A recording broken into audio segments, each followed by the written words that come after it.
welcome to today's Explainer. So today we're diving into this really fascinating concept, how we can actually unlock infinite human potential just by fundamentally changing our relationship with the daily grind. I mean, if you've ever felt like your day-to-day job is just this endless sequence of tasks, or if you're feeling totally burnt out and uninspired, well, you're definitely in the right place. We're going to examine a totally unique perspective on how to view our careers, our struggles, and honestly, our ultimate purpose. So let me ask you this. Are you putting your life on the line for your work? Okay, I know that sounds incredibly intense, right? But this isn't about working yourself to the bone or sheer exhaustion. It's actually a profound challenge. It's asking us to reflect on whether we are truly deeply invested in our current career paths. Like, do you feel a real sense of destiny in what you do? Or are you just, clocking in and clocking out? Because as we'll see, the difference between those two states is literally the difference between a life of mediocrity and a life filled with boundless energy. To really get to the bottom of that, we're unpacking a couple of foundational works by Ryuho Okawa, The Heart of Work and Work and Love.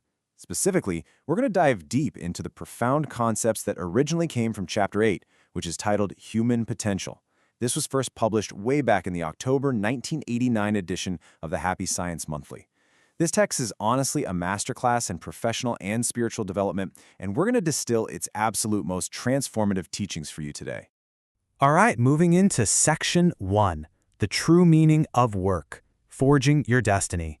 So before we can unlock any of this hidden potential, the source suggests that we really have to strip away this common idea that work is just a transaction, trading your time for a paycheck. Instead, it presents this foundational premise: your mindset toward your daily work isn't just about having a quote-unquote good attitude for your boss. It's actually the literal mechanism, the exact tool that you use to carve out your ultimate fate.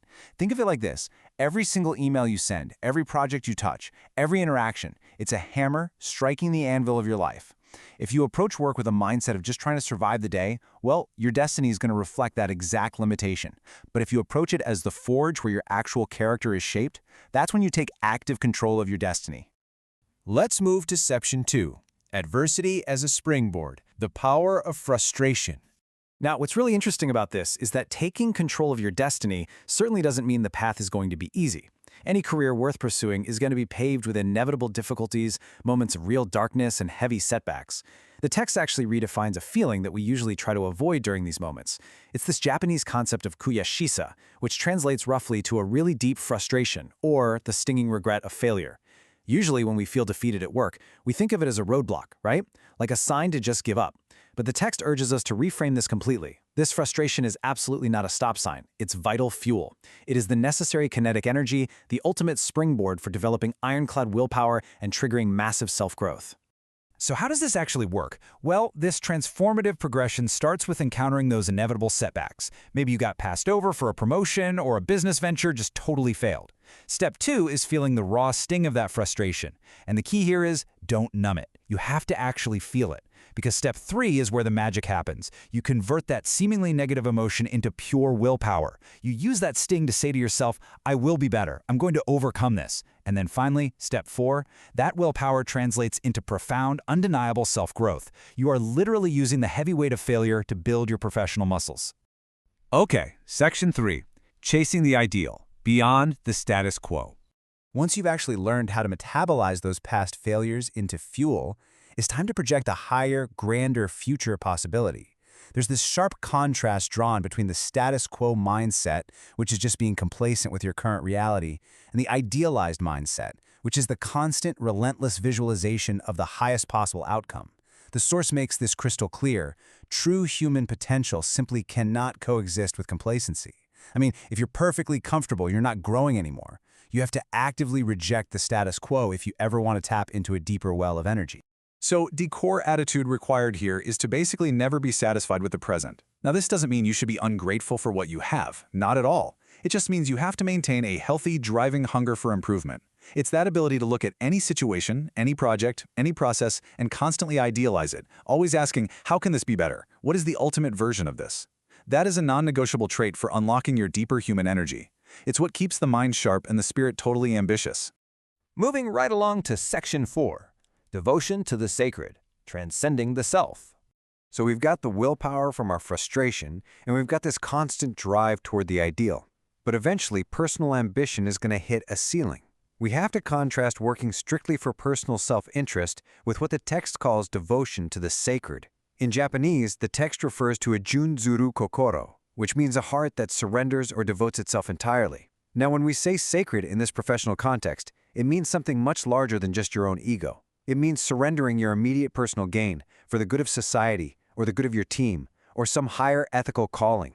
It's that huge shift from asking, "What's in it for me?" to asking, "How can my work actually serve the greater good?"